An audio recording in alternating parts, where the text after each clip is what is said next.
Good evening. Welcome back to Transformation Tuesday, guys.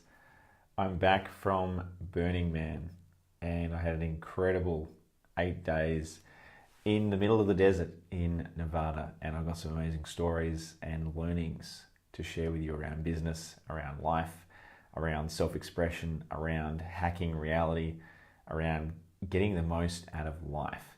So, spending 8 days in the desert in hot, dusty, cold conditions is a pretty extreme environment where you learn a lot about yourself. So I'm going to be sharing some realizations and learnings about myself, about life, about reality, and how to hack reality. So if you're a business owner, you're an entrepreneur, you're just someone who wants to get better at life, you're going to really like this episode because I'm going to share with you some pretty cool aspects of how to hack our reality and the learnings that are presented to us when we have an experience like Burning Man. So I'm just going to drop into explaining and sharing with you what Burning Man was like. Now, for a lot of you guys, you might be familiar with Burning Man. Burning Man is a gathering. It's an experience of 70,000 people, and it's a community that comes together for 1 week of the year. And it's an amazing community. It's a community of dreamers and doers, truly connected people that are looking for something special, people that are a little bit different, people that are looking for something unique, and people that are a little bit on the edge, on the fringe, a little bit left of center.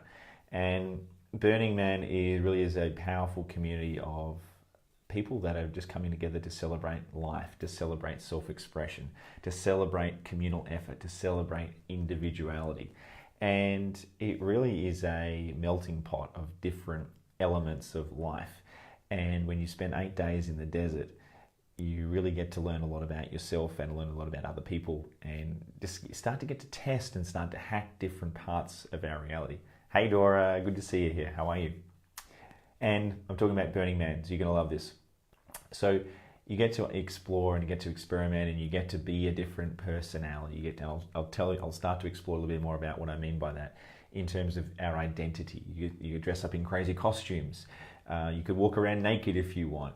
You can do nearly anything that you want at Burning Man. And it's a very tolerant, very loving, very compassionate society, if you like, that gets put together for a week. So there's 70,000 people that come together for this week. And the classic greeting that you experience when you're at Burning Man is you don't walk up to someone and shake their hand and say, "Hi, nice to meet you." You walk up to them and you hug them. You walk up to a complete stranger and you hug them. And it's like you're meeting a long-lost best friend that you haven't connected with for a couple of years and you're just kicking back off from where you left off. So that's what Burning Man is like. And it's founded on some pretty amazing principles of radical self-expression. Radical self-expression means being the most authentic, true version of yourself and putting that on show. So putting down the mask, not pretending to be something that you're not, just being your authentic, true self. And Burning Man is set up in such a way that there is no judgment there. It's a society where you get to be whoever you are, and everyone's cool with that. No one cares about what clothing you're wearing. No one cares what you're doing. If someone's walking around naked, it's like, good for you, good on you, congratulations, well done. Whatever you want to do, you do it. So it really is an incredible expression or an incredible social experiment that really you get to test out a different way of being that's totally different from this reality. So if you're a business owner, if you're an entrepreneur, as I said, if you're just anyone in life who's wanting to mess with your reality, if you're wanting to transform how you think, if you're wanting to push past your boundaries, you're wanting to push past your comfort zone, you're wanting to transform your way of being, this is a fantastic, if you like, very safe space to test your limits, to push yourself beyond your comfort zone, because it's a very safe space where no one judges you, no one will say anything to you. You can be whatever you want and you're in your element, because there's some pretty wild and wacky people there. There's some people there, as I said, the people are walking around naked. There's people there taking all sorts of drugs. There's people there doing all sorts of crazy, wild behaviors that they would probably never consider doing in normal reality. But at Burning Man, it's tolerated. It's celebrated. It is totally normal. So it gives you a perspective, and it gives you a contrast for, well, and this is one of the topics that I want to bring up, is one of the big learnings that I brought back from Burning Man. Hey Jade, hey Darren, it's good to see you guys here. one of the greatest learnings that I brought back is the awareness of the contrast between how we feel like we can behave at somewhere like Burning Man when there is no judgment, when there is no people staring at us, watching us, critiquing us, criticizing us, versus when we feel like, when we come back to the normal reality, which is when we feel like we have to wear a mask. In some cases, we feel like we have to wear a mask. We feel like we have to be a certain way. We feel like we have to toe the line. It feels like we have to dress a certain way. So it's a fantastic contrast that gives us an awareness of, well, if I'm not being judged or watched or criticized, how would I be versus in my normal daily life? How am I choosing to be? Which gives us an awareness of, well, what's going on internally within us, such that we give ourselves permission to be our true, authentic selves over here when we set foot across this crazy experience called Burning Man, versus when we come back into normal life. So these are some ideas and concepts I wanted to discuss, because I think these are really, really powerful ideas where there's a lot of learnings, there's a lot of wisdom in an experience like this where we can learn from. So the first aspect I want to touch on is self-expression. And I think this is really important. It doesn't matter, this is something for everyone. The more self-expressed that we are, I think, the more healthy an outlet we have for being our true selves. So as I said before, the key distinction here is recognizing, well, if there are certain situations where I feel like I'm more comfortable being my true self versus not, the key here is an awareness of, well, when am I deciding to do that? When am I deciding to be my true self and when am I not? When am I putting on a mask? When am I letting my ego control me and limit me and hold me back? And I think going to Burning Man is a classic example of us having an experience of where we are completely uninhibited. Because there is no pressure, there's no social pressure, there's no judgment, there's absolutely no criticism or even observation or commenting on who and what you are and what you do, because everyone is just tolerant. Everyone is just like, you can do whatever you want, good for you. So this is a really important principle, I think, that gets illustrated through Burning Man, is when people exit Burning Man, they come back to society, and everyone else is, when you greet someone, they're not hugging each other. There's not people walking around with crazy costumes, walking around naked. There's people towing the line, being a certain way because that's how they feel they should be to fit in.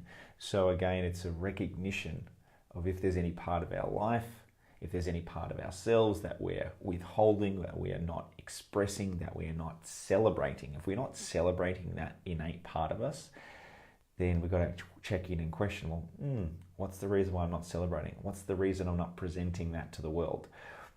Where am I holding myself back? Where am I not expressing and celebrating the essence of who I truly am, and, if you like, your vibration or your signature of what you're truly here to experience? Because there's so many masks, there's so many conditioned behaviors that we learn as kids to shut down aspects of ourselves, to minimize the risk of judgment, minimize the risk of criticism, wanting to fit in, wanting to appear like we've got our shit together. So this experience and this environment at Burning Man really is the ultimate testing ground, the ultimate experiment to really fuck with reality and start to experiment and understand what's going on within us. So here's some of the learnings that I wanted to share with you from Burning Man.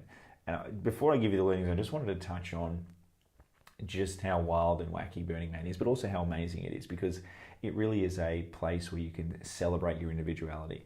It's a place where you get to connect with other amazing people. And as I said, you walk up to someone and you give them a big hug when you greet them for the first time. You've never met this person before.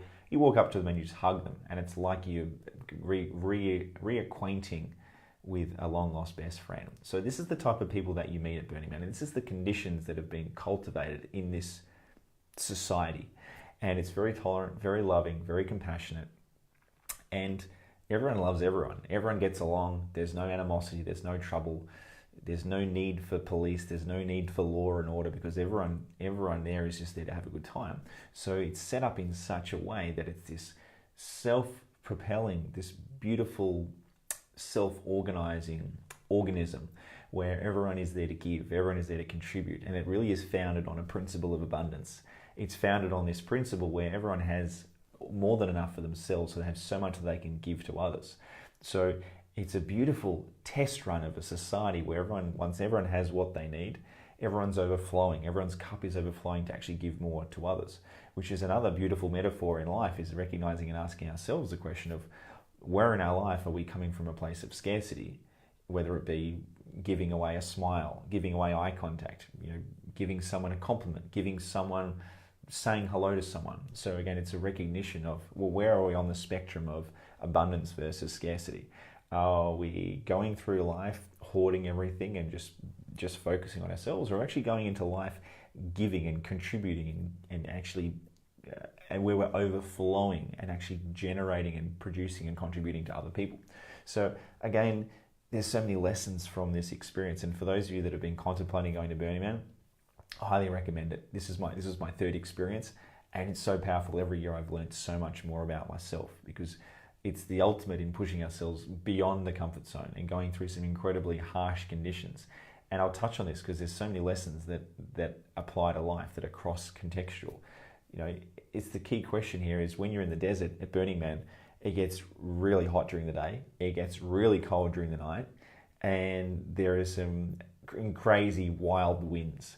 We had what I called Wild Wednesday, which was an incredible dust storm that just swept through. In fact, on the first day there, the whole day was just a dust storm. And on the way in, we couldn't see any further than a meter in front of the car on the way in. So when you're faced with these crazy, wild conditions, it really tests your resilience. It tests you, it pushes you out of your comfort zone.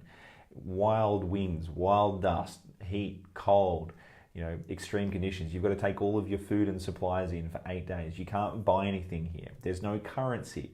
So you have to be fully prepared. You have to be emotionally, physically, spiritually, mentally prepared to go in for 8 days of dealing with whatever happens out in the desert, knowing that the only thing you can buy out there is coffee and bags of ice.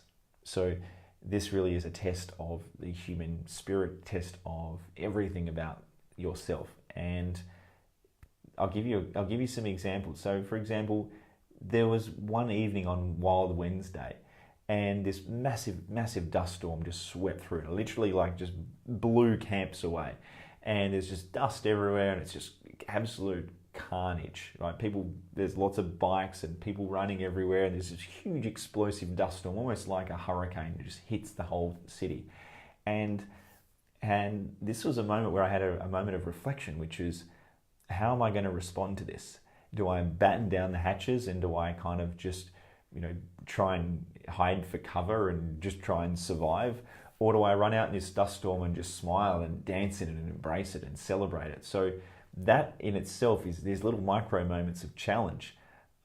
These are the moments where we get tested, because how we do one thing is how we do everything. How we respond to this challenge is how we're going to respond to another challenge. So in that moment, I was like, I'm going to celebrate this. I'm going to rise to the challenge. So even though it's dusty as fuck, and even though the winds are incredibly wild and I can't see more than 2 meters in front of me, I'm just going to get out there and celebrate it and just embrace this experience right now. So again, in life, what's our philosophy? What's our approach?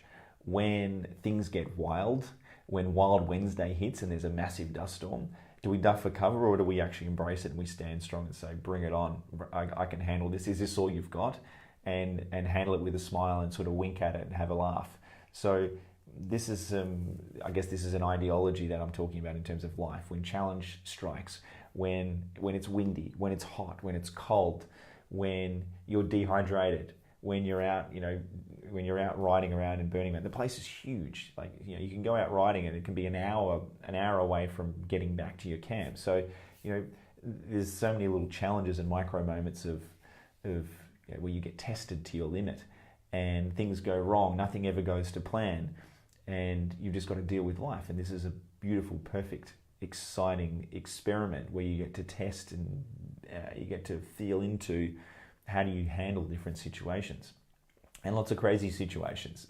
As I said before, people walking around naked, there's all sorts of crazy games and experiments and situations and fun and laughter and all sorts of things going on. It's the adults' version of Disneyland combined with a version of Mad Max and a post-apocalyptic kind of gypsy camp wasteland adventure playground. It's just a wild experience. But there is so many learnings to be had in this place. So that's why I love it so much, and that's why I love going back there, is because it tests our resilience, it tests our attitude, and it's a great safe space for playing and exploring and expanding our sense of identity, and a powerful way of learning more about ourselves. So that's the first aspect. Now, I touched a little bit on self-expression. Hey Charmaine, thanks for joining. I touched a little bit on self-expression, and self-expression is something that I didn't always appreciate until I uncovered Burning Man. And then I realized just how much I was holding back my self-expression, not just in terms of the crazy costumes that you'll see at Burning Man, but also in terms of vulnerability, and also in terms of, you know, meeting new people and the types of conversations that you have. Hey Charmaine, good to see you here. Hope you're well.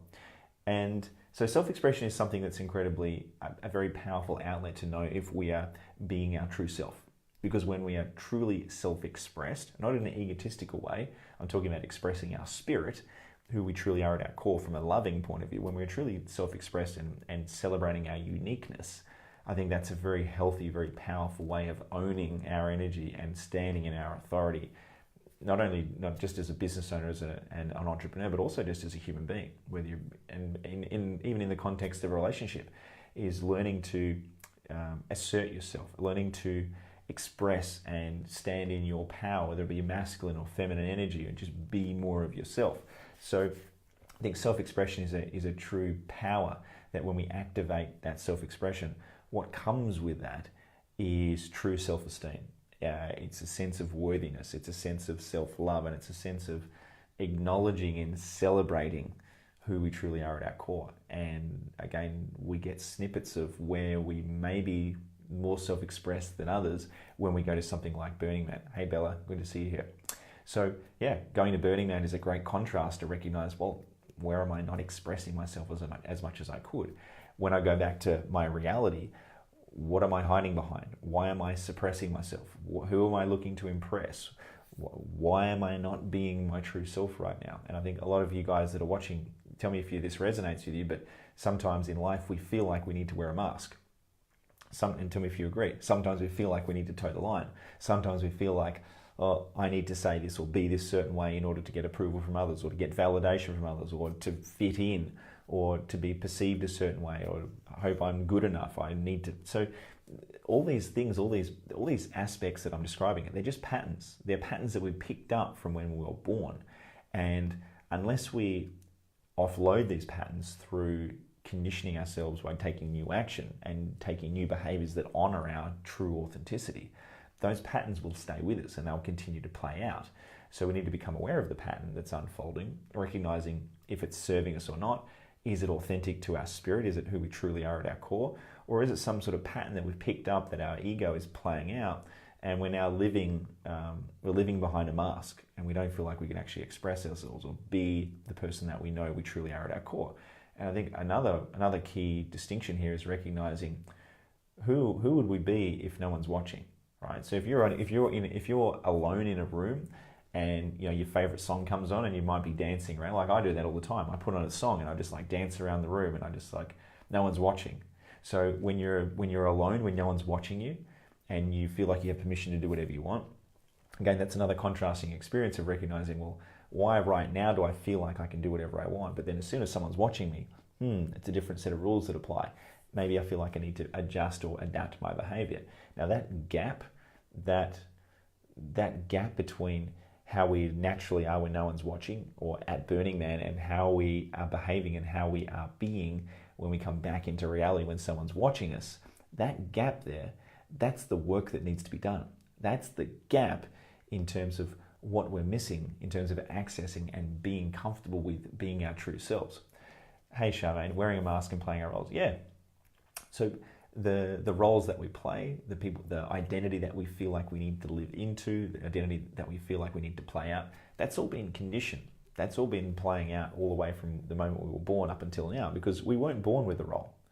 We weren't born with any expectations or any sense of identity. As soon as we were born, we were literally a blank canvas. And then we pick up the patterns, we pick up the ego, we pick up all these functions of a human being, many of them dysfunctional, many of them outside of conscious awareness. And these are playing out until we become aware of them. So Burning Man is a great place to become aware of the patterns that you are running, because you now can create a contrast for being in such a safe space where you get to now be whoever you truly want. You get to dress however you want. You get to dance however you want. You get to do whatever the hell you want. And you now create a contrasting experience to know, well, I've got normal reality and Burning Man, and I've got two different operating modes, and there's now a spectrum in between. It's like, what's going on inside me such that I give myself permission to be this way over here, but not over here? What am I doing? How am I creating that? How am I judging myself? How am I diminishing myself? What role am I playing? What are the limiting beliefs that I've got? What's my sense of identity where I feel like I've got to do this and do that? So beautiful awarenesses, beautiful realizations, and great learning experience, great transformational learning experience for any of you guys that are into expanding. And a lot of you guys that will be watching, the reason why you're watching this is because you like the idea of expanding. You like the idea of moving beyond your limitations. You're wanting to grow and you're wanting to experience more. Well, Burning Man, beautiful, fantastic, empowering experience to be able to do that. So I'd highly recommend getting along and experiencing Burning Man, not only from an expansion point of view and a personal growth point of view, but also just from a fun and experiential point of view. Another really interesting thing I wanted to add to that is I've spoken to a lot of people who've always said, oh, I'd always love to go to Burning Man. Oh, I'd love to go there. It sounds amazing. Oh, I'd love to go. And here's the thing. A lot of people talk about going. And just like in a lot of things in life, a lot of people talk a good talk. They say, oh, I'd love to do that. So they're interested, but they're not actually committed. So there's a distinction here between interested versus committed. Now, this is an important distinction because so many people, they give life lip service. They say they want to create change in their life, they want to earn more money, or they want to start a business, or they want to increase the profit of the business, or they want to do this, or they want to lose weight, or they want to have more energy, or blah, blah, blah, blah. They say they want to change their life. And I've been there before as well. I said I want to change my life. But a lot of people are just interested, they're not actually committed to doing anything about it. So here's the difference, is if you're sitting on the fence, there's interested on one side and committed on the other. And you've got to pick one or the other. You have to pick which one, what are you going to be? And so for the people that have commented on wanting to go to Burning Man, ask yourself, well, are you interested or are you committed? And it's the same with life. You've got to pick which side you're on. It doesn't matter what you're doing, whether you're starting a business, whether you're in a relationship. You've got to actually have commitment, or else you're not going to create the results you want. You're not going to have energetically invested in unlocking that aspect of your life, whatever it is you're looking to create. So that's a really powerful distinction of just asking, am I interested or committed? And if, depending on what you are, that will give you the degree of awareness. Hey, Dora, I know you're committed. You're one of the most committed people I've met. I love your commitment. So that commitment, it's a decision. It really is a decision. But again, it's conditioned. It's a conditioned decision, because if we go through life just saying, oh, I'm interested in that, I'm curious about that, but we never do anything, what we're actually doing is we're teaching our unconscious mind, which is the master operating system of our body, which is most of our decisions, our behavior is all derived from our unconscious mind. If we operate from a place of just being interested, then what we do is we teach our unconscious mind, well, I can't really be trusted. I might have a dabble in that, but then I might give up on it. All right. So the more that we just try something and then give up like too easily, that's just entertaining and what's the word I'm searching for? It's conditioning ourselves, and it's teaching our unconscious mind that we can't be trusted to follow through. So we need to be very, very clear on if we want something, we've got to commit to it. If we're not interested, we decide to not commit to it.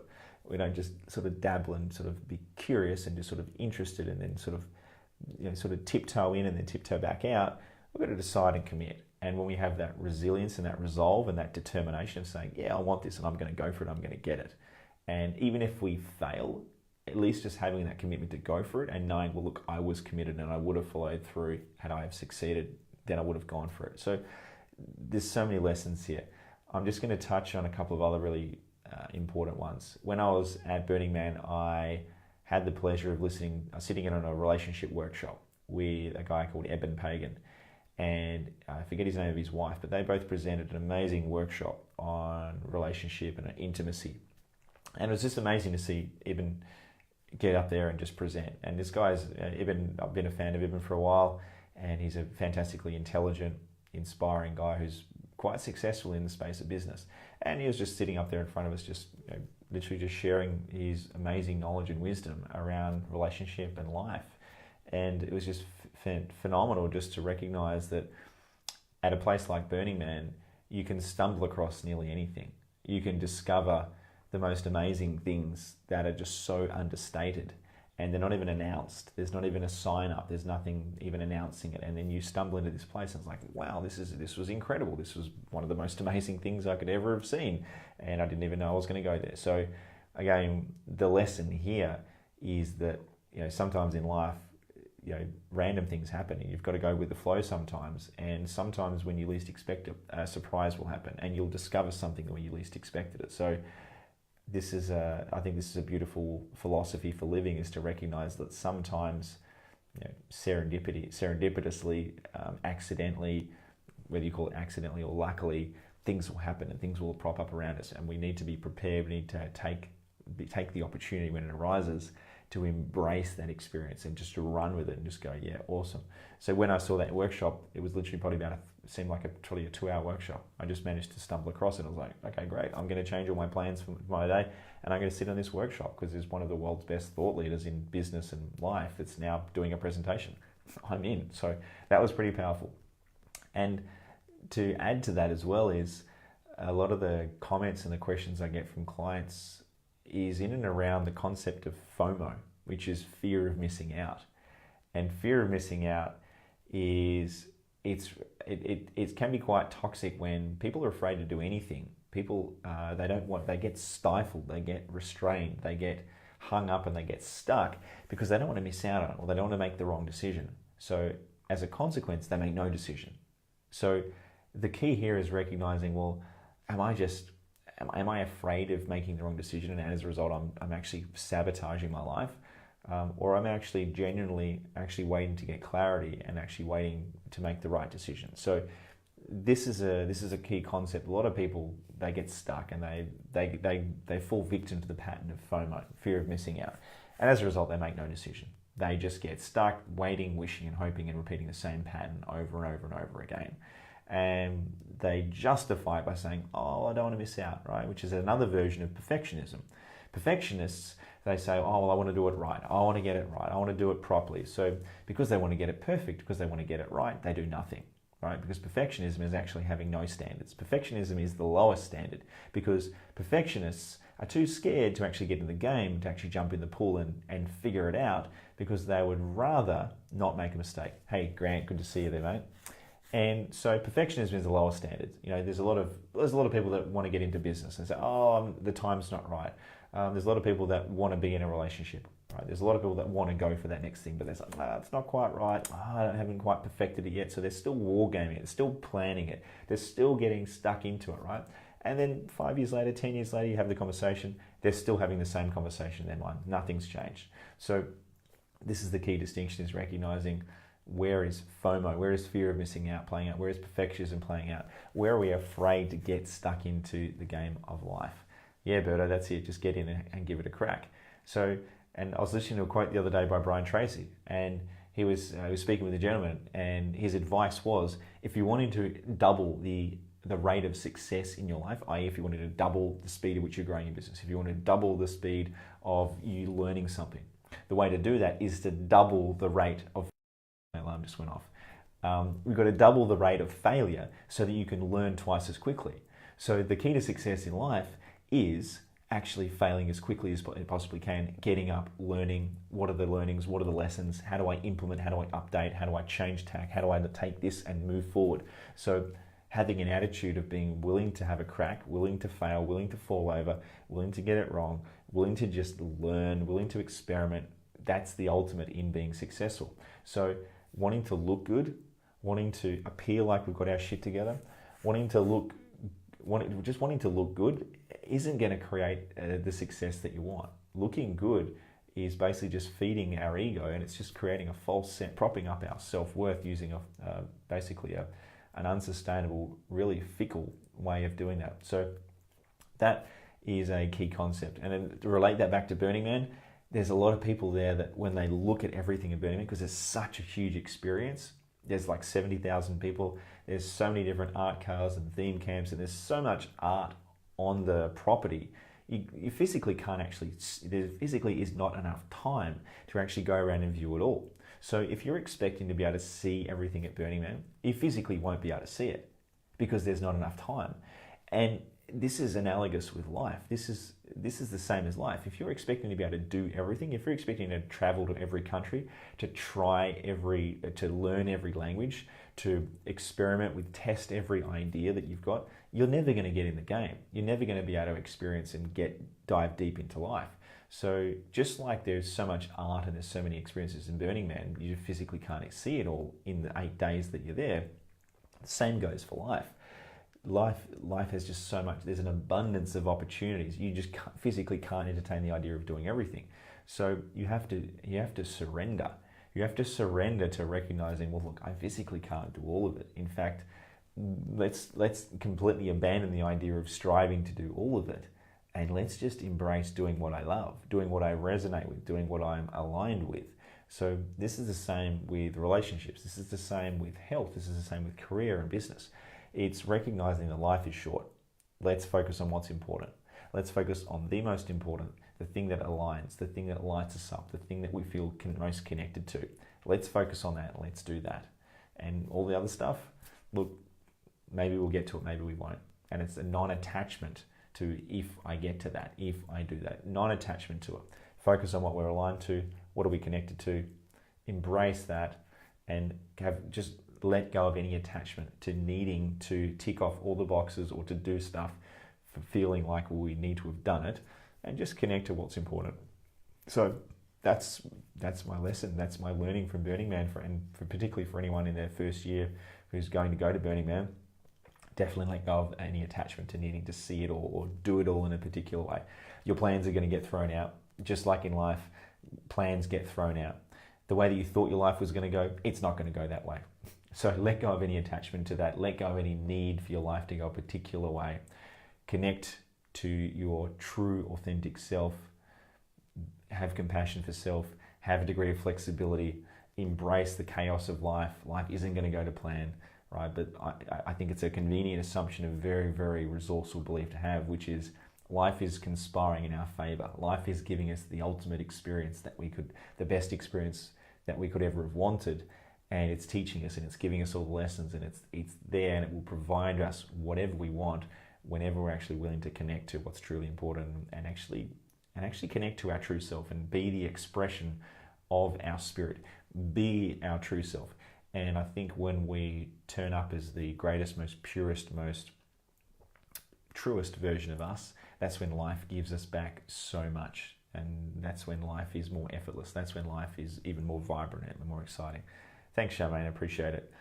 And on that note, guys, I am going to wrap it up because I want to keep this short and sweet. I trust you guys have gotten some nuggets of wisdom there, and I trust I've also shared some of the insights as to what Burning Man is like. Maybe next week I might share a little bit more about what Burning Man is like. It really is an incredible experience, and I highly recommend it for anyone who's looking to expand, who's looking to grow, who's looking to just experience something magical and incredible and just expand themselves and experience a different way of being. It truly is an amazing experience. Thanks for tuning in, Dora. Thanks, Charmaine. And I look forward to seeing you guys again for next Transformation Tuesday. I took a couple of weeks off, and it was great to get away and spend some time in the US and in Tassie. And now I'm back, so keep tuning in for the regular Tuesday time slot. And I look forward to sharing more life and business mastery insights, hacks, wisdom, and knowledge with you guys. Thanks for tuning in. As always, lots of love. Thanks for tuning in, Birdo. Good to see you there, mate. Love you guys. By the way, if you have any questions, if you have any insights, if you like any special, if you have any questions, if you have any comments, if you have any topics that you'd like me to answer and speak into, please send me a message, drop me a comment. I'm always looking to add more value and make this more tangible, more specific, and more relevant for you guys. So please send me messages, and I look forward to speaking to you guys again next Tuesday. Chris Action Jackson signing out. Lots of love, guys. I'll speak to you again soon. Bye for now.